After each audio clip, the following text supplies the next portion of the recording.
Hamas announced that an Israeli strike killed its leader in Lebanon, Fateh Sharif Abu el-Amin, on Monday. Meanwhile, the Popular Front for the Liberation of Palestine reported that 3 of its leaders were killed in a strike on Beirut's Kola district. It marks the first attack within Beirut's city limits. The strike hit the upper floor of an apartment building, Reuters witnesses said.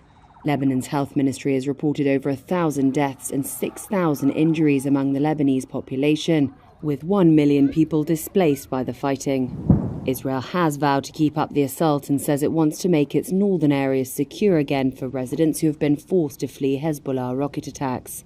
Israeli drones hovered over Beirut for much of Sunday, with the loud blasts of new airstrikes echoing around the Lebanese capital.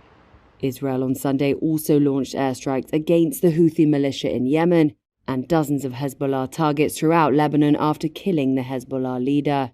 The Houthi-run health ministry said at least 4 people were killed and 29 wounded in airstrikes on Yemen's port of Hodeidah.